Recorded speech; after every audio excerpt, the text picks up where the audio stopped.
চট্টগ্রাম বন্দরে বহুল আলোচিত নিউ মেরিন টার্মিনালের দায়িত্ব বুঝে নিল নৌবাহিনী। ড্রাইডকের মাধ্যমে চলছে কন্টেইনার ওঠানামা, কাজে গতি ফেরার আশা। আশ্বাসেই বন্দী বর্ষপণ্য আসবাবপত্র শিল্পের বন্ড সুবিধা। এনবিআর থেকে ফাইল নড়েনি ৬ মাসেও। রপ্তানি বহুমুখীকরণে দ্রুত পদক্ষেপ নেওয়ার তাগিদ। জ্বলে গেল পায়রার ৬,৫০০ কোটি টাকা। ড্রেজিংয়ের বছর না যেতেই ফের নাব্য সংকট। ভিড়তে পারছে না বিদেশি জাহাজ। প্রকল্পের স্বচ্ছতা নিয়ে প্রশ্ন। ভরা মৌসুমেও টাঙ্গাইলে আনারসের বাজার মন্দা। উৎপাদন খরচ বাড়লেও মিলছে না ন্যায্য দাম। লোকসান কাটাতে রপ্তানির উদ্যোগ নেওয়ার দাবি কৃষি বিভাগের। এবং শেয়ার বাজারে আসছে না টেসলার বিনিয়োগের ফান্ড। ইলন মাস্কের নতুন রাজনৈতিক দল ঘোষণার পর এই সিদ্ধান্ত নিল অ্যাজোরিয়া পার্টনার্স। ব্যবসায় নেতিবাচক প্রভাবের আশঙ্কা।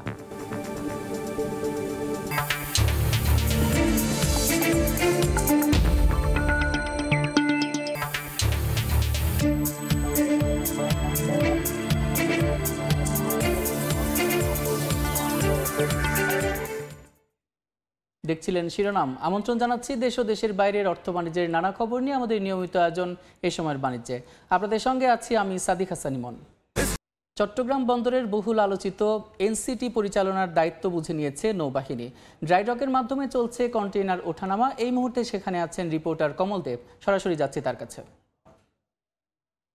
কমল, সকল জল্পনা কল্পনার অবসান ঘটিয়ে অবশেষে নিউ মেরিন কন্টেইনার টার্মিনালের পরিচালনার দায়িত্ব বুঝিয়ে নিয়েছে বাংলাদেশ নৌবাহিনী। গত রাত 12টা থেকে চট্টগ্রাম ড্রাইডকের মাধ্যমে পরিচালিত হচ্ছে বন্দরের সেই নিউ মেরিন কন্টেইনার টার্মিনালের কার্যক্রম। আপনি জানেন চট্টগ্রাম বন্দরের সবচেয়ে অত্যাধুনিক কন্টেইনার টার্মিনাল হিসেবে পরিচিত রয়েছে এই এনসিটি। বিশেষ করে এখানে কিন্তু চট্টগ্রাম যে 18টি অত্যাধুনিক গ্যান্ট্রিকেন, তার মাঝে 14টি গ্যান্ট্রিকেনের অবস্থান রয়েছে এই নিউ এনসিটিতে।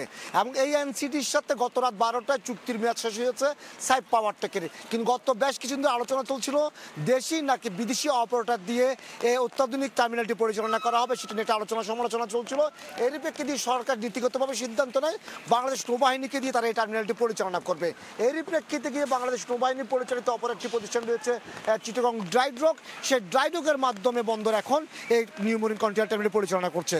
গত রাত 12টা যেহেতু সাইপ পাওয়ারটেকের সাথে তাদের চুক্তির মেয়াদ শেষ হয়, রাত 12টার পালাতে বুঝে নেওয়া হয়েছে বন্দরের কার্যক্রম। এখন সরাসরি বাংলাদেশ নৌবাহিনী এনসিটি পরিচালনা করছে ড্রাইডকের মাধ্যমে। আপনি জানেন চট্টগ্রাম বন্দর যত প্রায় বছরে 32 লাখের বেশি কন্টেইনার হ্যান্ডেলিং হচ্ছে।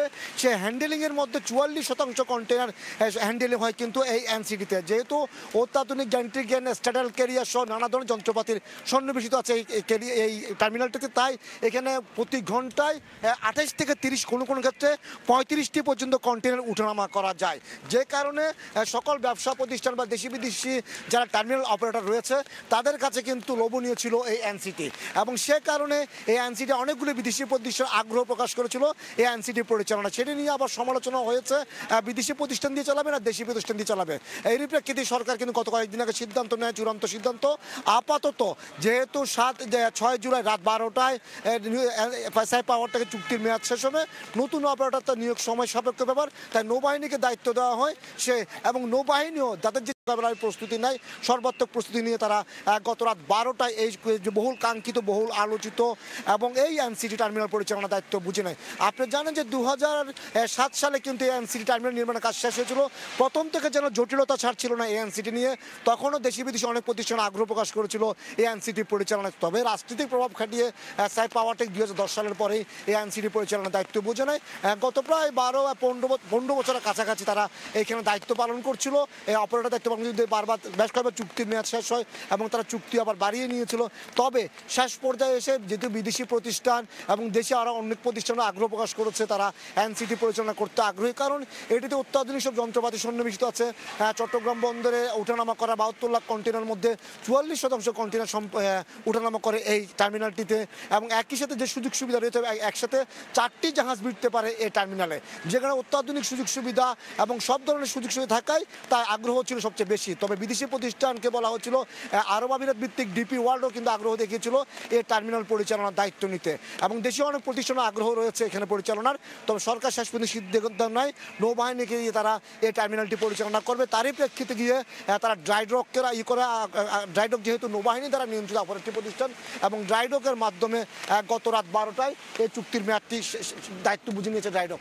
আমরা যতটুকু জানি চট্টগ্রাম বন্দরের যে সবচেয়ে বড় অত্যাধুনিক এবং প্রায় 1000 মিটার ব্যাপ্তি রয়েছে এই টার্মিনালটির। 1000 মিটারের মধ্যে এখানে রয়েছে 14টি গ্যান্ট্রি ক্যান রয়েছে, এবং 14টি গ্যান্ট্রি ক্যানের মাধ্যমে চট্টগ্রাম বন্দরের যে উঠানামা করা কন্টেনারগুলো 44% কন্টেনার এখানে সম্পূর্ণ হয়।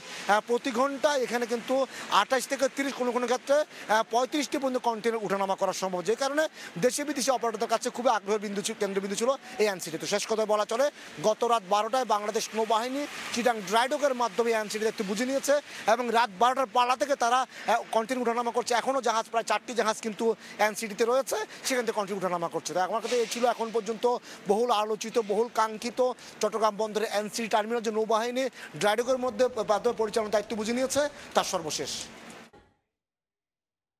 এনসিটি পরিচালনার দায়িত্ব বুঝে নিয়েছে নৌবাহিনী, সে খবর জানাতে চট্টগ্রাম বন্দর থেকে যুক্ত ছিলেন সহকর্মী কমল দেব। চলতি বছরের 6 মাস পার হলেও এখনও এনবিআর এর ফাইলে আটকে আছে এবারের বর্ষপণ্য আসবাবপত্র শিল্পকে দিতে চাওয়া বন্ড সুবিধা। রপ্তানি বাজার সম্প্রসারণে আসার বাণী নয়, কার্যকর উদ্যোগ দেখতে চান উদ্যোক্তারা। রপ্তানি পণ্য ও খাত বহুমুখীকরণে আসবাবপত্র সহ সম্ভাবনাময় নতুন খাতে দ্রুত বন্ড সুবিধা দেওয়ার তাগিদ দিচ্ছেন অর্থনীতিবিদরা। তবে অপব্যবহার ঠেকাতে কঠোর নজরদারির পরামর্শ তাদের। কামরুল হাসান সবুজের রিপোর্ট। আমরা এখন এক্সপোর্ট না করলে এই ইন্ডাস্ট্রিগুলো আসলে বেশি দিন টিকবে না। আরএমজি সেক্টরের এক্সপোর্ট বাড়লো, তার মধ্যে যে কয়েকটি নীতি এইটাতে বড় ভূমিকা রেখেছে, তার মধ্যে বন্ড একটা। আসবাবপত্র এই শিল্পের অভ্যন্তরীণ বাজার 30,000 কোটি টাকার। বাৎসরিক চাহিদার প্রায় শতভাগই পূরণ করছেন দেশীয় উদ্যোক্তারা। সময়ের সঙ্গে দেশে দাপট বাড়লেও পিছিয়ে পড়ছে আন্তর্জাতিক বাজারে, এমন পরিসংখ্যানই দিচ্ছে রপ্তানি উন্নয়ন ব্যুরো ইপিবি। সংস্থাটির তথ্য 2020-21 অর্থ বছরে এ খাতের রপ্তানি আয় ছিল $7.95 লাখ। 2024-25 অর্থ বছরে যা নেমেছে $4.55 লাখ। অথচ আন্তর্জাতিক বাজার পর্যবেক্ষণকারী মার্কিন সংস্থা গ্লোবাল মার্কেট ইনসাইটের তথ্য, বর্তমানে আসবাবপত্র শিল্পের বিশ্ববাজারের আকার $693.8 বিলিয়ন বা $69,380 কোটি। 2034 সালে যা হবে $1.09 ট্রিলিয়ন বা $1,09,000 কোটি। ক্রমবর্ধমান এই বিশ্ববাজার ধরতে চলতি বছরের প্রথম দিন 2025 সালের জন্য বর্ষপূর্ণ ঘোষণা করা হয় আসবাবপত্রকে। রপ্তানি প্রসার ও প্রণোদনামূলক কর্মকাণ্ডকে বেগবান করতে প্রতি বছর একটি পণ্যকে প্রোডাক্ট অফ দ্য ইয়ার ঘোষণা দেওয়া হয়। এরপর রপ্তানি বাজারে সম্ভাবনার দুয়ার খুলতে সামনে আসে কাঁচামাল আমদানিতে বন্ড সুবিধা। আশাবাদী উদ্যোক্তারা বলছেন, গেল 6 মাসে দাপ্তরিক কাজ শেষ হলেও এখনো মিলেনি এই নীতি সহায়তা। এক্সপোর্ট প্রমোশন ব্যুরো, বাণিজ্য মন্ত্রণালয় সহ এনবিআর সবাই সহযোগিতা করেছেন। জানি না বাজেটে আমাদের ইয়েটা কেন পাস হয়নি। আসলে এটা না হওয়া পর্যন্ত যতই আমরা চেষ্টা করি না কেন, ফার্নিচার এক্সপোর্ট আসলে ওইভাবে আমরা করতে পারবো না। আমরা র মেটেরিয়ালসগুলো আমরা আসলে ইম্পোর্ট করে থাকি। যে ট্যাক্স, এটা দিয়ে আসলে আমরা কম্পিটিশনে আমরা টিকতে পারছি না। আমরা অনেক বায়ার আমাদের এখানে ঘোরাঘুরি করছে। অর্থনীতিবিদরা বলছেন, রপ্তানি আয় বাড়াতে সম্ভাবনাময় খাতে বন্ডের মতো নীতি সুবিধা শুধু দিলেই হবে না, নিশ্চিত করতে হবে এর সঠিক ও সর্বোচ্চ ব্যবহার। বন্ডের এই ফ্যাসিলিটিগুলো নতুন নতুন সেক্টরকে দেওয়াটা আমি মনে করি যে ভালো একটা পদক্ষেপ। পণ্য বহির্মুখীকরণের কথা আমরা বলি রপ্তানির ক্ষেত্রে, সেইটাও আমার জন্য ভালো হবে। 2 বছর পরে যদি আমরা টেস্ট করে দেখি যে এটার আসলে অপব্যবহার হচ্ছে না, তখন কিন্তু আমাদের একটা বিরাট সম্ভাবনা থাকবে যে অন্যান্য সেক্টরেও আমার এটাকে এক্সপ্যান্ড করার, এই অভিজ্ঞতাটা নিয়ে। এদিকে আসবাবপত্র রপ্তানিকারকরা শিগগিরই বন্ড সুবিধা পাবেন বলে বরাবরই আশ্বস্ত করে আসছে জাতীয় রাজস্ব বোর্ড এনবিআর। কামরুল হাসান সবুজ, সময় সংবাদ, ঢাকা। দর্শক, প্রতিবেদনটি দেখলাম। অর্থ বাণিজ্যের নানা খবরের পাশাপাশি আজ আমরা আলোচনা করব এবারের বর্ষপণ্য আসবাবপত্র শিল্পের সম্ভাবনা, নীতি সহায়তা এবং রপ্তানি খাত ও পণ্য বহুমুখীকরণে বহুমুখী উদ্যোগ নিয়ে। আর এই জন্য আমাদের সঙ্গে ভার্চুয়ালি যুক্ত হয়েছেন রপ্তানি উন্নয়ন ব্যুরোর ভাইস চেয়ারম্যান মোহাম্মদ আনোয়ার হোসেন। জনাব আনোয়ার হোসেন, এই সময় বাণিজ্যে আপনাকে স্বাগত। জি, এই যে আমরা প্রতিবেদনটি দেখছিলাম, বিশেষ করে এবারের যে বর্ষপণ্য ফার্নিচার নিয়ে, আসবাবপত্র নিয়ে, তো সেখানে আসলে সেটা যদি আমরা রপ্তানি করতে চাই, তো রপ্তানি করার ক্ষেত্রে আপনাদের কি ধরনের উদ্যোগ নিচ্ছেন বা কিভাবে রপ্তানি আরেকটু বাড়ানো যেতে পারে বলে আপনি মনে করেন? ধন্যবাদ। আমরা মনে করি যে আমাদের ফার্নিচার খাত অত্যন্ত সম্ভাবনাময়। এর মূল কারণ হচ্ছে এটা একটা শ্রমঘন শিল্প এবং আমাদের যে শৈল্পিক যে ক্রাফটসম্যান এটা আমাদের বেশ ভালো। ঐতিহাসিকভাবে আমরা এটাতে আমাদের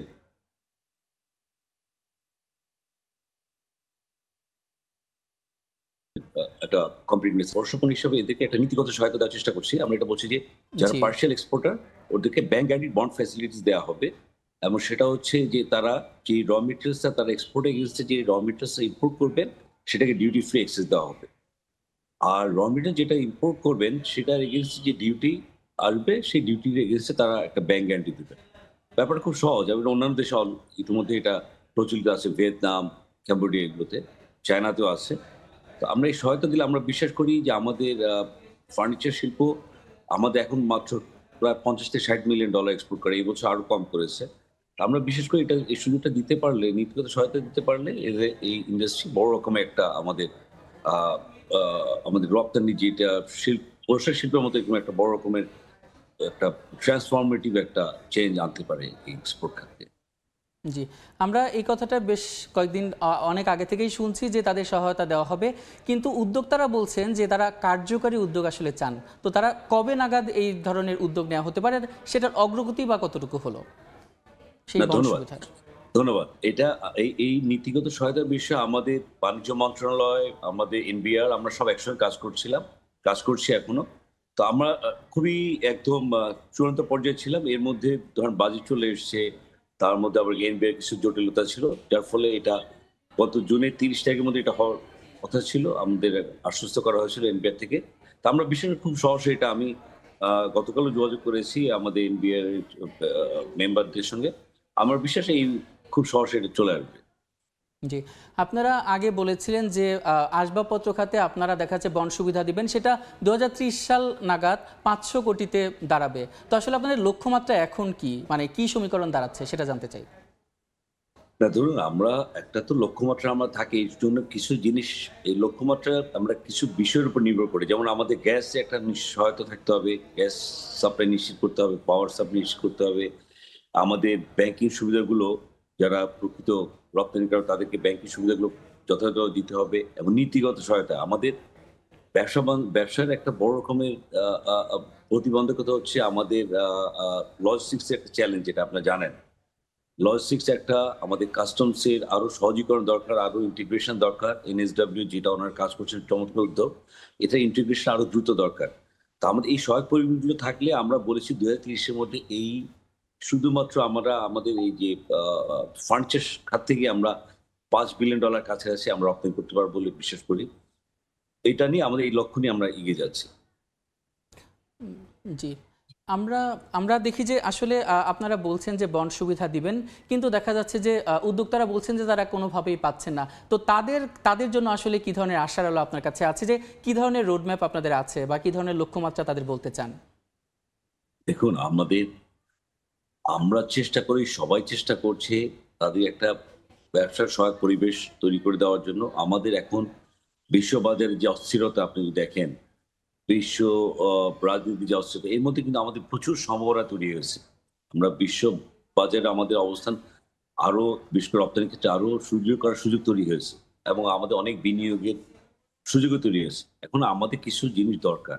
আমাদের বিশেষ করে আমাদের জ্বালানি নিশ্চয়তা দরকার, ব্যাংকিং খাতে আরো সংস্কার দরকার, সহায়ক পরিবেশ, তারপর লজিস্টিক্স, এগুলো ক্ষেত্রে পোর্টে, বিশেষ করে পোর্টের একটা বড় চ্যালেঞ্জ। কাস্টমসকে আরো সহজীকরণ করতে হবে। কারণ এই কাজগুলো নিয়ে আমরা সবাই এটা একটা প্যাকেজের মতো হোলিস্টিক, এটা একটা হলো আরেকটা না হলে কিন্তু খুব এগোনো যাবে না। তো আমরা পুরোটাগুলো নিয়ে আমরা বাণিজ্য মন্ত্রণালয় সহ আমরা এনবিআর, আমাদের যারা স্টেক হোল্ডার আছে সবাই মিলে আমরা চেষ্টা করছি। হ্যাঁ, এখন আমরা যে আশ্বস্ত আমরা হয়েছিলাম বিভিন্ন কারণে সেই সময়ের মধ্যে হয়তো হয়নি এটা, কিন্তু আমরা খুব সহজে হয়ে যাবে। এই কাজগুলো আমরা চলছে। আর এগুলো সংস্কার বা উন্নয়ন, ধরেন আপনি লজিস্টিক্সের উন্নয়ন করে, এটা একটা ধারাবাহিক একটা উন্নয়নের ব্যাপার। আমাদের ব্যাংকিং খাতে সংস্কার একটা সময়ের ব্যাপার, আমরা জানি। তার মধ্যে যতটুকু আমাদের হাতে আসে আমি মনে করি সেইটুকু অন্তত যদি করে ফেলি, বিশেষ করে এনবিআর এই যে পার্সিয়াল এক্সপোর্টের যে ব্যাংক গ্যারান্টি বন্ড ফ্যাসিলিটি, এটা যদি আমরা দিয়ে দিতে পারি, আমরা এফওসি ফ্রি অফ কস্টে ওই যে আরএমজির জন্য যে সুবিধাটা আছে এটা সব সেক্টরের জন্য আরএমজি কি বলে আমাদের এক্সপোর্টের সব সেক্টরের জন্য দিয়ে দিলে শুধু আরএমজি কি বলি শুধু ফার্নিচার না, আপনি এমন অনেক অজানা খাত উঠে আসবে আপনি চিন্তা করতে পারবেন না। অনেক সম্ভাবনা খাত আছে যেটা এখন সুপ্ত অবস্থায় আছে। আমাদের শুধু একটা সহায়ক পরিবেশ দরকার, আমাদের ব্যবসায়ীদের জন্য একটা সহায়ক পরিবেশ দরকার। জি, এখন হচ্ছে রপ্তানি পণ্য এবং খাত বহুমুখী কারণে যেতে চাচ্ছি যে অন্যান্য খাতে রপ্তানি বাড়াতে আপনারা কি ধরনের উদ্যোগ নিচ্ছেন, আর আসবাবপত্রের ক্ষেত্রেই বা আপনারা বেশ বলছিলেন তো অন্যান্য খাতে আসলে কি ধরনের উদ্যোগ নিচ্ছেন রপ্তানি বহুমুখীকরণে? অন্যান্য খাতে রপ্তানির জন্য যে জিনিসটা আমরা করছি, আমরা একটা হচ্ছে বাজার সম্প্রসারণের জন্য বিভিন্ন বাজারে আমাদের রপ্তানিকারকদের যাদের একটু সম্ভাবনা আছে তাদেরকে আমরা মেলা অংশগ্রহণের সুযোগ করে দিচ্ছি। B2B, বিজনেস টু বিজনেস, ওদের সঙ্গে আমরা ব্রিজ আউট করছি, মানে ওরা এসছেন আমরা ওনাদের কাছে পাঠাচ্ছি। এটা একটা আমরা ইপিবির নৈমিত্তিক কাজ, আমরা এগুলো এই বাজার সম্প্রসারণ এবং বাজার পণ্যের প্রমুখীনের জন্য কাজ করছি। পাশাপাশি আমরা যেটা আপনি একটু আগে বললাম, আমরা যে কয়েকটা নীতিগত মূল বিষয়টা আমরা মনে করি যে নীতিগত সহায়তাটা সবচেয়ে বড় জরুরি এই মুহূর্তে, এবং পাশাপাশি আমাদের যে ব্যবসা সহায়ক যে নীতিগুলো আছে ব্যবসার জন্য, বিশেষ করে কাস্টমসের সহযোগী আরো এজালিটি দরকার, ওটার আরো সুযোগ সুবিধা বাড়ানো দরকার, ব্যাংকিং সুবিধাগুলো আরো সহজীকরণ করে সত্যিকার অর্থে যারা এসএমই, বিশেষ করে আমাদের ব্যবসার রপ্তানিকারকদের একটা মূল শক্তি কিন্তু আমাদের এসএমই, কিন্তু আমরা এই এসএমই খাত থেকে আমাদের যে কোনো কারণে আমরা এভাবে তাদেরকে তুলে আনতে পারছি না, তাদেরকে আমাদের ব্যাংকিং অ্যাক্সেস দিতে পারছি না প্রপারলি, তাদেরকে একটা স্কেলে প্রোডাক্ট ডেভেলপমেন্টের জন্য সহায়তা করতে পারছেন, এগুলোর জন্য অনেকগুলো কাজ করা দরকার। তবে আমরা একসঙ্গে চেষ্টা করছি, এসএমই ফাউন্ডেশন, আমরা অন্যান্য সংস্থার সঙ্গে আমরা কাজ করছি এসএমইদের জন্য একটা, আমরা বিশেষ করে ইপিবিতে একটা এসএমইর জন্য একটা ডেডিকেটেড একটা সেল করার চেষ্টা করছি, যেখানে এসএমই যারা এক্সপোর্টার, যারা নতুন স্টার্ট আপ বা নতুনভাবে রপ্তানির জন্য আসবেন, তাদের জন্য যেসব জায়গাগুলোতে একটা ওয়ান স্টপ সার্ভিস করা যায় কিনা আমরা এটা নিয়ে চেষ্টা করছি, এবং খুব সহসে আমরা এটা কাজ করবো, বাণিজ্য মন্ত্রণালয়ের সহ আমরা কাজ করবো। জি, এখন আসলে সেবা খাতের রপ্তানি বাড়ানোর কথা যদি বলি, তাহলে সেবা খাতের রপ্তানি বাড়াতে আপনারা কি করছেন, কি ধরনের উদ্যোগ নিচ্ছেন? এটা খুবই গুরুত্বপূর্ণ প্রশ্ন। আমরা সবসময় আমরা খালি পণ্য নিয়ে কথা বলি, আমাদের 50 বিলিয়ন টার্গেট ছিল, এবার 48.3 বিলিয়ন অ্যাচিভ করতে পেরেছি ডিসপাইট লট অফ চ্যালেঞ্জেস। কিন্তু সেবা খাতে আমাদের কিন্তু একটা বড় সম্ভাবনার জায়গা, এই কারণে আমরা ডেমোগ্রাফি ডিভিডেন্ড আছে, আমাদের একটা বড় জনশক্তি আছে, আমাদের বিজনেস প্রসেস আউটসোর্সিং একটা বিপিও ওদের ইতিমধ্যে সম্প্রতি একটা সামিট হয়েছিল, আমরা ওইখানে জানতে পারলাম তাদের 800 থেকে 900 মিলিয়ন ডলার এক্সপোর্ট হচ্ছে, যেটা আমরা ওইভাবে জানতে পারছি। তা আমরা যেটা ভাবছি, যেটা আমরা ওনাদেরকে আহ্বান জানিয়েছি আমাদের সঙ্গে বসার জন্য, আমরা যদি ইপিবি মূলত পণ্যের এক্সপোর্ট নিয়ে কথা বলে কাজ করে, কিন্তু আমরা এবার চাচ্ছি যে আমরা আমাদের আরো কাজের পরিধি বাড়িয়ে আমরা সেবা খাতে বিশেষ করে যে বিপিও একটা বিশাল সম্ভাবনা, ফ্রিল্যান্সারদের তাদের এক্সপোর্টের মার্কেটে যদি তাদেরকে এক্সেস মানে বিশেষ করে বিভিন্ন মেলায় অংশগ্রহণ করা, বিজনেস টু বিজনেস ওনাদের সঙ্গে যোগসূত্র স্থাপন করার শুরু করে দেওয়া, এবং ওনারা অন্যান্য যেসব দেশগুলোতে ওনারা মনে করেন যে এখানে ওনাদের সম্ভাবনা আছে, আমরা সেসব দেশে ওনাদের প্রতিনিধি পাঠানোর জন্য এবং তাদের সঙ্গে ওখানে ওই দেশের ট্রেড অর্গানাইজেশন বা আমাদের যে ট্রেড প্রমোশন বডি আছে তাদের সঙ্গে একটা যোগাযোগ করে দেওয়ার, এটা নিয়ে আমরা কাজ করছি। এছাড়া আরো কিছু সম্ভাবনার জায়গা আছে আমরা মনে করি, বিশেষ করে স্কিল ডেভেলপমেন্ট যারা কাজ করছে এনএসডি বিভিন্ন সংস্থাগুলো, তাদের সঙ্গে আমরা যোগাযোগ করছি যে তারা যেন আমাদের এই শুধু পণ্য না, আমাদের সেবা খাতের সম্প্রসারণ পাশাপাশি আমাদের জনশক্তি যে রপ্তানি, সেখানে যাতে একটা ভ্যালু এডিং জায়গাগুলো তারা করতে পারে, সেই জন্য আমরা মার্কেটগুলো আমরা তাদেরকে সহায়তা করছি, মার্কেট কোন কোন মার্কেটে সুযোগ আছে সেই তথ্যগুলো আমরা তাদেরকে সহায়তা দিচ্ছি। জি, আসলে দেখা যায় রপ্তানিতে সকল ধরনের প্রতিবন্ধকতা কেটে যাক এবং দেশের সাফল্য আসুক, উন্নয়ন হোক, এই প্রত্যাশায় আজকের মতো শেষ করছি আলোচনা। আপনাকে অসংখ্য ধন্যবাদ এই সময়ের বাণিজ্যে আমাদের সঙ্গে যুক্ত হওয়ার জন্য। ধন্যবাদ। আমরা আলোচনা করছিলাম বর্ষপণ্য ফার্নিচার, তার সম্ভাবনা, তার নীতি সহায়তা এবং রপ্তানি পণ্য, তার পাশাপাশি যে পণ্যগুলো দেখা যাচ্ছে যে পণ্য বহুমুখীকরণের নানাবিধ বিষয় নিয়ে। সেজন্য আমাদের সঙ্গে যুক্ত ছিলেন রপ্তানি উন্নয়ন ব্যুরোর ভাইস চেয়ারম্যান মোহাম্মদ আনোয়ার হোসেন। রাজধানীর ফরেন সার্ভিস একাডেমিতে রাজনৈতিক দলগুলোর সঙ্গে দ্বিতীয় দফায় 10ম দিনের আলোচনা শুরুতে বক্তব্য রাখছেন জাতীয় ঐকমত্য কমিশনের সহসভাপতি অধ্যাপক আলী রিয়াজ। সরাসরি যাচ্ছি সেখানে। করে আবার একটা সংশোধিতভাবে সেটা উপস্থাপন করা।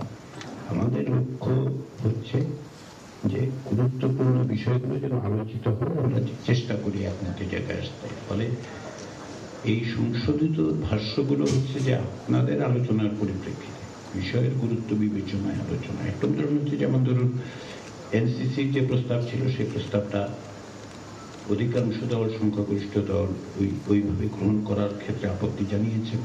প্রাথমিক পর্যায়ে কিছু আপত্তি ছিল, পরবর্তী সময় কিছু আপত্তি এসছে।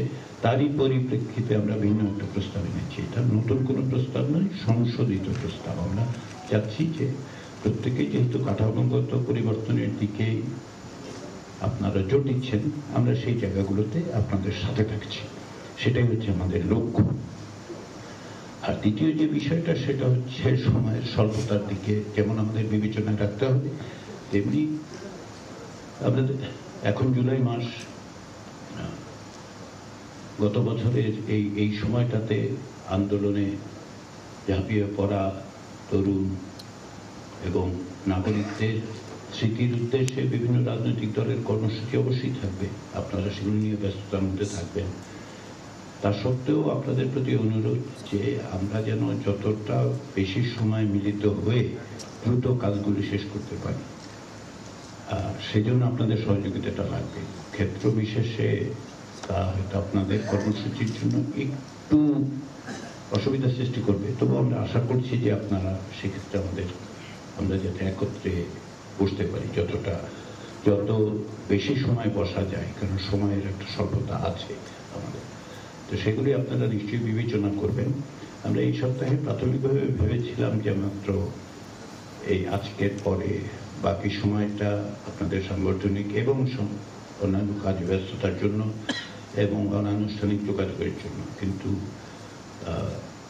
অধিকাংশ দলের পক্ষ থেকে যে মত পাওয়া গেছে তাতে সম্ভবত আরও একদিন আমরা এই সপ্তাহে পৌঁছবো এবং এই সপ্তাহের বিষয়গুলো একটু পরে আমরা এক পর্যায়ে আলোচনা করে নিতে হবে, কারণ পরবর্তী সপ্তাহে যেটা হচ্ছে সেটা হচ্ছে আবু সাঈদের শাহাদাত বার্ষিকী, মুগ্ধ শাহাদাত বার্ষিকী, বেশ কিছু কর্মসূচি, সকলেরই কর্মসূচি থাকছে। রাজধানীর ফরেন সার্ভিস একাডেমিতে বক্তব্য রাখছেন জাতীয় ঐকমত্য কমিশনের সভাপতি অধ্যাপক আলী রিয়াজ। আমরা সরাসরি যুক্ত ছিলাম সেখানে। দেশ গড়তে জুলাই পদযাত্রার আগে নাটোরে কথা বলছেন এনসিপির শীর্ষ নেতারা। সরাসরি যাচ্ছি সেখানে। যেই স্পৃহা, যে আকাঙ্ক্ষা তৈরি হয়েছে, যে প্রতিবাদের সংস্কৃতি তৈরি হয়েছে, সেটা যাতে অব্যাহত থাকে। আমাদের বক্তব্য বিচার, সংস্কার এবং গণপরিষদ নির্বাচনের মাধ্যমেই আমরা সামনে নির্বাচনটাকে দেখছি। আমরা প্রথম থেকে একই কথাই বলে যাচ্ছি, নির্বাচনের সময় নিয়ে আমরা বলিনি। আমরা বলেছি বিচার এবং সংস্কারের জায়গাটা নিশ্চিত করতে হবে। এই মাসে জুলাই সনদ হওয়ার কথা, জুলাই ঘোষণাপত্র অলরেডি সময় পেরিয়ে গেছে। তারপর আমরা 5ই আগস্ট পর্যন্ত এই সরকারকে দেখব যে তারা এই মাসের মধ্যে জুলাই সনদ এবং ঘোষণাপত্র দিতে পারে কিনা। শেষ প্রশ্ন সেটা হচ্ছে যে এই যে জুলাইয়ের তো বর্ষপূর্তি, আজকে তো 7 জুলাই, বাংলা ব্লকেট শুরু হয়েছিল গত বছর।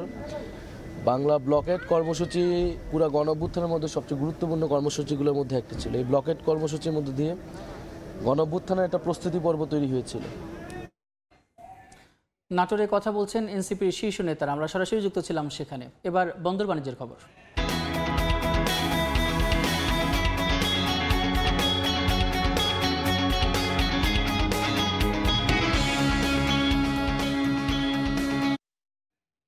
যেন জলে পড়েছে পায়রা বন্দরের ড্রেজিং প্রকল্পের 6,500 কোটি টাকা। বছর না যেতেই নদীর গভীরতা ফিরে গেছে আগের অবস্থানে। বন্দরে ভিড়তে পারছে না বিদেশি জাহাজ। এত বিশাল ব্যয়ে বাস্তবায়ন করা প্রকল্পের কার্যকারিতা এবং স্বচ্ছতা নিয়ে এখন উঠেছে নানা প্রশ্ন। বন্দর চেয়ারম্যান বলছেন, ড্রেজিংয়ের সময় বন্দরটি সচল না করাটা ছিল ব্যর্থতা। বিস্তারিত শিকদার জাবের হোসেনের রিপোর্ট, ক্যামেরায় ছিলেন তৌকিব পেঁদা।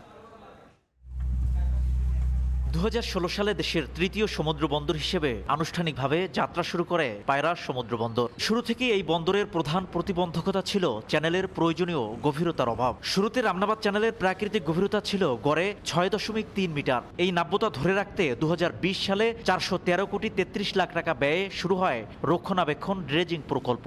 এতে বড় জাহাজ চলার মতো নাব্যতা না আসায় হাতে নেওয়া হয় আরও বড় প্রকল্প ক্যাপিটাল ড্রেজিং। দেশের চরম ডলার সংকটের মধ্যেও 2022 সালে রিজার্ভ থেকে প্রায় 6,500 কোটি টাকা ব্যয়ে শুরু হয় পায়রার ড্রেজিং প্রকল্প। কিন্তু 2023 সালের মার্চে হস্তান্তরের পর মাত্র 6 মাসের মধ্যেই আবারও পলি জমে চ্যানেলের গভীরতা নেমে আসে পূর্বাবস্থায়। বর্তমানে ভাটার সময় গড়ে 5.9 মিটার, জোয়ারেও মাত্র 6.5 মিটার গভীরতা থাকে। ফলে নাব্য সংকটে ভিড়তে পারছে না বিদেশি জাহাজ। বন্দরের বর্তমান চেয়ারম্যান বলেন, ড্রেজিং এর সময় বন্দরটি সচল না করাটা ছিল ব্যর্থতা। যে সিনক্রোনাইজেশন হওয়ার কথা ছিল ড্রেজিং এর সাথে পায়রা বোট সচল করা, সেই সিনক্রোনাইজেশনটা হয়নি। ক্যাপিটাল ড্রেজিং সম্পন্ন হওয়ার পর বন্দর কর্তৃপক্ষ থেকে 10.5 মিটার গভীরতার কথা জানালেও তখন কাজে আসেনি এ নাব্যতা। কারণ ফার্স্ট টার্মিনাল নির্মাণ কাজ শেষ না হয় চ্যানেলে মাদার ভেসেল ঢুকতে পারলেও জেটিতে ভিড়তে না পারায় লাইটারাজের মাধ্যমেই পণ্য খালাস করতে হয়েছে। তবে ব্যবসায়ীরা বলছেন, চ্যালেঞ্জের পাশাপাশি পায়রা বন্দরে রয়েছে বিপুল সম্ভাবনা। শুধু দরকার নিয়মিত ড্রেজিংয়ের মাধ্যমে নাব্যতা ধরে রাখা এবং প্রকল্পের অর্থের যথাযথ ব্যবহার। বন্দরের কাজকর্মগুলা সুচারুরূপে করতে হবে। চ্যানেল কন্টিনিউয়াস ড্রেজিং লাগবে চ্যানেলে। এখানে বাল্ক কার্গোগুলি যদি কন্টিনিউ করে তাহলে পোর্টটা রান করতে থাকলে আস্তে আস্তে পটুয়াখালীর আশেপাশের এলাকাটা ফিনান্সিয়ালি ইন্ডাস্ট্রিয়ালি ডেভেলপ করবে। এ পর্যন্ত পায়রা বন্দরে পণ্য খালাস করেছে 529টি বিদেশি ও 3,426টি দেশীয় লাইটারেজ জাহাজ। এ থেকে সরকার রাজস্ব আয় করেছে প্রায় 2,079 কোটি টাকা। অন্যদিকে ক্যাপিটাল ড্রেজিং প্রকল্পের ব্যয় হয়েছে প্রায় 6,500 কোটি টাকা। শিকদার জাবির হোসেন, সময় সংবাদ, পটুয়াখালী। 3 দিনের ছুটি শেষে ঊর্ধ্বমুখী প্রবণতায় লেনদেন চলছে দেশের প্রধান পুঁজিবাজার ঢাকা স্টক এক্সচেঞ্জে। সবশেষ পরিস্থিতি জানাতে সরাসরি নিয়ে যাচ্ছি ডিএসই ওয়েবসাইটে।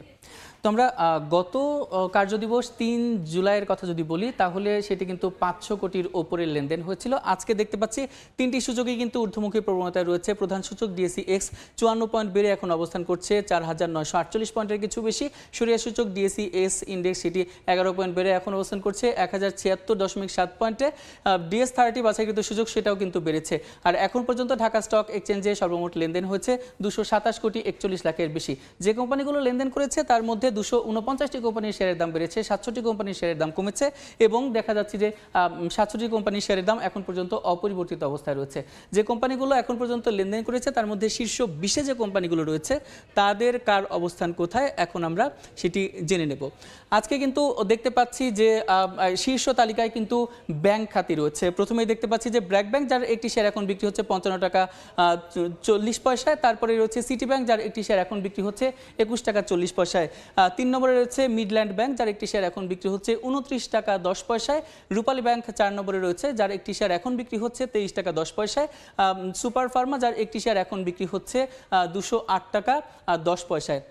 তো ব্র্যাক ব্যাংক দেখতে পাচ্ছি যে এখন পর্যন্ত কিন্তু 18 কোটি টাকার বেশি লেনদেন করেছে। তো আসলে ঢাকা স্টক এক্সচেঞ্জে দেখতে পাচ্ছি যে এখন পর্যন্ত কিন্তু যেগুলো ব্যাংক খাত সেগুলোই কিন্তু আধিপত্য বিস্তার করছে। তো ঢাকা স্টক এক্সচেঞ্জ থেকে বালু খেকোদের কবলে বরিশাল বিভাগের বেশিরভাগ নদ নদী। দিনের পাশাপাশি রাতেও অন্তত 70টি স্পটে প্রতিদিন কোটি কোটি টাকার অবৈধ বালু উত্তোলন করা হচ্ছে। এতে ভাঙন হুমকিতে নদী তীরবর্তী এলাকা। অপূর্ব রিপোর্ট।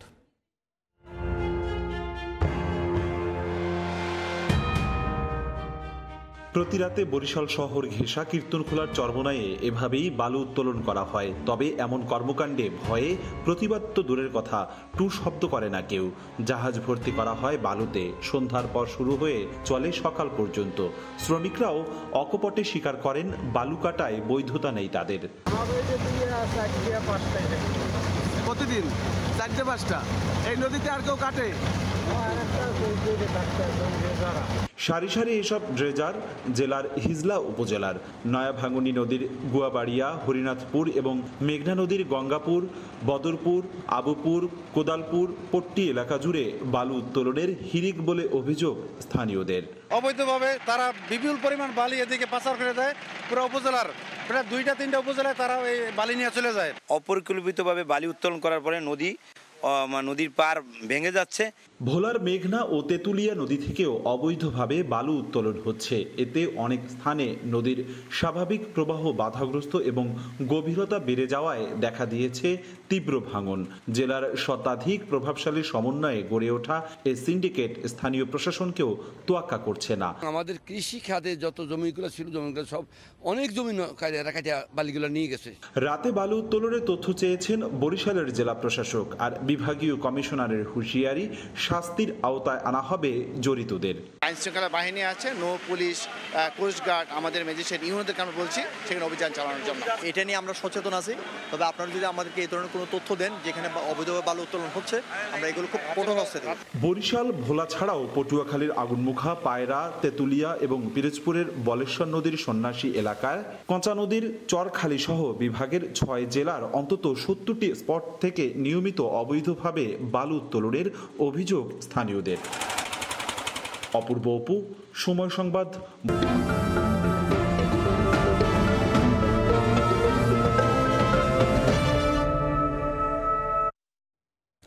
উৎপাদন খরচ বৃদ্ধির কারণে লোকসান আতঙ্কে টাঙ্গাইলের আনারস চাষিরা। শঙ্কা কাটাতে আনারস রফতানির উদ্যোগ নেওয়ার দাবি তাদের। কৃষি বিভাগ বলছে প্রক্রিয়া শুরু হয়েছে, দ্রুতই মধুপুরে আনারস যাবে বিদেশে। কাদের তালুকদারের তথ্য এবং রাশেদ খানের ছবিতে রিপোর্ট। টাঙ্গাইলের মধুপুরের বিস্তীর্ণ এলাকা জুড়ে আনারসের চাষ। রাস্তা দিয়ে যেতেই মিলবে আনারসের মৌমৌ গন্ধ। প্রায় 82 বছর ধরে আনারস চাষ হচ্ছে মধুপুরে। এ কারণে মধুপুরকে আনারসের রাজধানী বলা হয়। এই অঞ্চলে উৎপাদিত আনারসের ঐতিহ্য ও সুনাম রয়েছে দেশব্যাপী। হানি কুইন, জলডুগি, ঘোড়াশাল ও ক্যালেন্ডার জাতের আনারস বেশি চাষ হয় টাঙ্গাইলের মধুপুরে। আনারস দীর্ঘদিন সংরক্ষণ করতে না পারায় বিপাকে পড়তে হয় চাষিদের। এর মধ্যে আবার অন্য বছরের তুলনায় এবার উৎপাদন খরচ বেশি ও দাম কম হওয়ায় বেড়েছে লোকসানের শঙ্কা। এই অবস্থায় আনারস রপ্তানিতে সরকারকে উদ্যোগী হওয়ার দাবি কৃষকদের। গতবার এই ফলগুলো বিক্রি করছে আপনার 65 টাকা, 60 টাকা, 70 টাকা পর্যন্ত বাজার ছিল। এবার একদম বাজার খুব খারাপ। এই ফল বিক্রি করলাম 25 টাকা করে। বাজার হিসাবে আনারসের বাজার নাই। কাম করে খরচ তো প্রতি গাছের মধ্যে 20 টাকা করে হয়, 15 টাকা হয়। আর বাজারে এনে বেচা নাকি 10 টাকা, 12 টাকা। ওয়েদার খারাপ দেখে ব্যবসা বাণিজ্য আনারস এখন খাইতেছে কম, বাজার এখন কম। আর কৃষকের যে আবাদ ফসলের যে টাকাটা খরচ হইতেছে এই টাকা ওঠেন না। স্থানীয় কৃষি বিভাগ বলছে ন্যায্য মূল্য পেতে উন্নত জাতের আনারস উৎপাদনের পাশাপাশি উদ্যোক্তাদের জ্যাম, জেলি, জুস ও আচার তৈরির পরামর্শ দেওয়া হচ্ছে। কাজ চলছে রপ্তানি পরিকল্পনা বাস্তবায়নে। একসাথে উৎপাদিত পণ্য যাতে তারা প্রসেসিং করে, কোল্ড স্টোরেজ করে অথবা অন্যান্য প্রসেসিং করে, যাতে আনারসের জ্যাম, জেলি বা আরও অনেক কিছু আছে সেগুলোতে তারা যেতে পারে, সেজন্য আমরা কৃষি মন্ত্রণালয়ের কাজ করে যাচ্ছি। চলতি মৌসুমে জেলায় প্রায় 7000 হেক্টর জমিতে আনারস চাষ হয়েছে। এতে প্রায় 3.25 লাখ মেট্রিক টন আনারস উৎপাদন হবে বলে লক্ষ্যমাত্রা নির্ধারণ করেছে কৃষি বিভাগ। সময় সংবাদ, টাঙ্গাইল।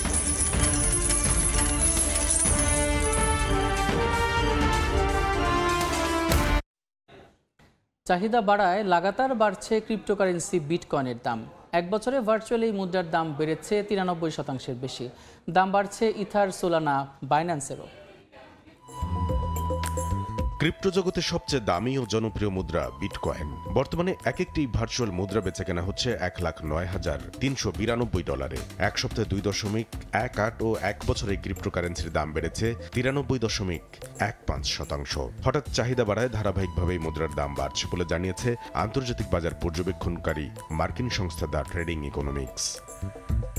আরেক ক্রিপ্টোকারেন্সি ইথারের দামও রয়েছে ঊর্ধ্বমুখী। এক সপ্তাহে 3.65% বেড়ে বর্তমানে প্রতিটি ইথার বিক্রি হচ্ছে $2,579.40। তবে এই মুদ্রাটি এখনো এক বছর আগের তুলনায় 14.62% কমে বিক্রি হচ্ছে।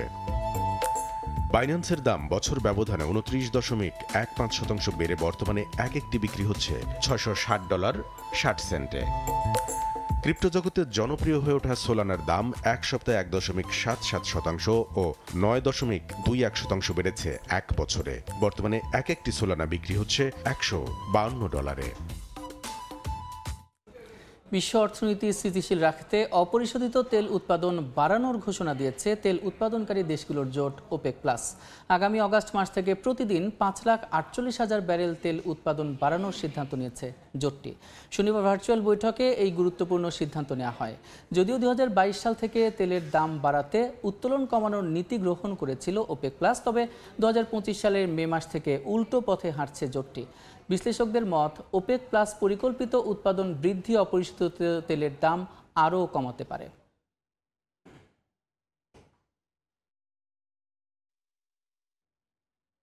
মধ্যপ্রাচ্যের ভূরাজনৈতিক উত্তেজনার ফলে বিশ্ববাজারে চাহিদা বাড়ছে মূল্যবান ধাতু সোনার। ওয়ার্ল্ড গোল্ড কাউন্সিল বলছে শুধুমাত্র মে মাসেই আরও 20 টন সোনা কিনেছে বিভিন্ন দেশের কেন্দ্রীয় ব্যাংকগুলো। গোল্ড কাউন্সিলের তথ্য, চলতি বছর সবচেয়ে বড় ক্রেতা দেশ পোল্যান্ড। দেশটির কেন্দ্রীয় ব্যাংক এ পর্যন্ত 67 টন সোনা কিনেছে। মে মাসে দেশটি কিনেছে 6 টন, এছাড়া কাজাখস্তান 7 টন সোনা কিনেছে। এদিকে তুরস্ক মে মাসে 6 টন, চীন ও চেক রিপাবলিক 2 টন করে সোনা কিনেছে। এদিকে চলতি বছরে সবচেয়ে বেশি 27 টন সোনা বিক্রি করেছে উজবেকিস্তান। শুধু মে মাসে 5 টন সোনা বিক্রি করে শীর্ষে ছিল সিঙ্গাপুর। এরপর উজবেকিস্তান ও জার্মানি উভয়ই 1 টন করে বিক্রি করেছে সোনা। দেখছেন এই সময়ের বাণিজ্য। শেয়ার বাজারে আসছে না টেসলার বিনিয়োগের লক্ষ্যে তৈরি ফান্ড। ইলন মাস্কের আমেরিকান পার্টি নামের নতুন রাজনৈতিক দল গঠনের পরিকল্পনা ঘোষণার পর এমন সিদ্ধান্ত নিল অ্যাজোরিয়া পার্টনার্স। ইলন মাস্কের নতুন রাজনৈতিক দল গঠনের ঘোষণার পর বিনিয়োগ প্রতিষ্ঠান অ্যাজোরিয়া পার্টনার্স তাদের আলোচিত অ্যাজোরিয়া টেসলা কনভেক্সিটি ইটিএফ শেয়ার বাজারে আনার পরিকল্পনা স্থগিত করেছে। স্থানীয় সময় শনিবার অ্যাজোরিয়া এই সিদ্ধান্তের কথা জানায়। এর একদিন আগেই টেসলার প্রধান ইলন মাস্ক আমেরিকা পার্টি নামে নতুন মার্কিন রাজনৈতিক দল গঠনের ঘোষণা দেন। এর আগে যুক্তরাষ্ট্রে নতুন রাজনৈতিক দল দরকার কিনা সম্প্রতি এমন একটি জরিপ চালান মাস্ক। এক্সে চালানো ওই জরিপে প্রায় 12 লাখ ভোট পড়ে, যার 2/3 নতুন দল চেয়েছে বলে জানান তিনি। মাস্কের দল গঠনের ঘোষণার পর অ্যাজোরিয়ার সিইও জেমস ফিশবেক একাধিক এক্স পোস্টে মাস্কের নতুন রাজনৈতিক পদক্ষেপের সমালোচনা করেন। একই সাথে ডোনাল্ড ট্রাম্পের প্রতি তার সমর্থন প্রকাশ করেন।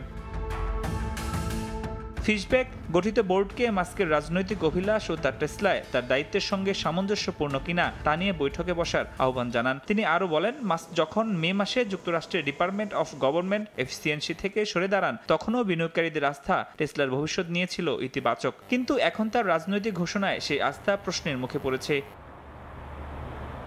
অ্যাজোরিয়া জানিয়েছে অ্যাজোরিয়া 500 মেরিটোক্রেসি ইটিএফ নামে নতুন একটি ফান্ড গঠন করতে যাচ্ছে। এদিকে ইলন মাস্কের নতুন রাজনৈতিক দল গঠন তার ব্যবসায়িক ভূমিকায় প্রভাব পড়বে কিনা তা নিয়েও বিনিয়োগ মহলে প্রশ্ন উঠেছে। ফরহাদুর রহমান, সময় সংবাদ। বড় সড় পরিবর্তন আসতে যাচ্ছে অ্যাপলের পরবর্তী ফ্ল্যাগশিপ ফোন আইফোন 17 প্রো ম্যাক্সে। টিপস্টার সেটসুনা ডিজিটালের দাবি, ডিভাইসটিতে অ্যাপল ডিজাইন, ক্যামেরা এবং চিপসেটের পাশাপাশি ইতিহাসের সবচেয়ে বড় ব্যাটারি আপগ্রেড করতে যাচ্ছে। জানা গেছে আইফোন 17 প্রো ম্যাক্সে থাকতে পারে 5000 mAh ব্যাটারি। আইফোনের শক্তিশালী হার্ডওয়্যার ছাড়াও রয়েছে দুর্দান্ত পাওয়ার ইফিসিয়েন্সি। তাই 5000 mAh ব্যাটারি থাকলে এটি হতে পারে অনেক অ্যান্ড্রয়েড ফ্ল্যাগশিপের চেয়েও বেশি টেকসই। তবে প্রযুক্তিবিদরা বলছেন অ্যাপলের পক্ষ থেকে এত বড় ব্যাটারি আপগ্রেড খুবই বিরল, তাই এ তথ্যকে কেউ কেউ দেখছেন সন্দেহের চোখে। কৃত্রিম বুদ্ধিমত্তা নির্ভর পণ্যের ব্যাপক চাহিদা থাকায় বছরের দ্বিতীয় প্রান্তিকে রেকর্ড আয় করেছে ফক্সকন। ইলেকট্রনিক্স পণ্য প্রস্তুতকারক তাইওয়ানের কোম্পানিটি শনিবার এক বিবৃতিতে জানায়, বছর ব্যবধানে প্রতিষ্ঠানটির আয় প্রায় 16% বেড়ে দাঁড়িয়েছে $1.79 ট্রিলিয়ন। মূলত এআই নির্ভর পণ্যের চাহিদা বেশি থাকায় কোম্পানির ক্লাউড এবং নেটওয়ার্কিং পণ্য বিভাগের রাজস্ব বেড়েছে। এদিকে ট্রাম্পের আগ্রাসী বাণিজ্য নীতির কারণে প্রযুক্তি প্রতিষ্ঠানগুলো চাপের মুখে থাকায় ফক্সকনের শেয়ার দর চলতি বছর এখন পর্যন্ত 12.5% পড়ে গেছে। এ পর্যায়ে শীর্ষ সংবাদগুলো জানিয়ে দিচ্ছে আরেকবার। চট্টগ্রাম বন্দরে বহুল আলোচিত নিউ বোনিং টার্মিনালের দায়িত্ব বুঝে নিল নৌবাহিনী। ড্রাই ডকের মাধ্যমে চলছে কন্টেইনার ওঠানামা, কাজে গতি ফেরার আশা। আশ্বাসেই বন্দি বর্ষপণ্য আসবাবপত্র শিল্পের বন্ড সুবিধা। এনবিআর থেকে ফাইল নড়েনি 6 মাসেও। রপ্তানি বহুমুখীকরণে দ্রুত পদক্ষেপ নেওয়ার তাগিদ। এবং জলে পড়ে গেল পায়রার 6,500 কোটি টাকা। ড্রেজিংয়ের বছর না যেতেই ফের নাব্য সংকট। ভিড়তে পারছে না বিদেশি জাহাজ, প্রকল্পের স্বচ্ছতা নিয়ে প্রশ্ন। এই ছিল এই সময়ের বাণিজ্যের সঙ্গে থাকুন সময়।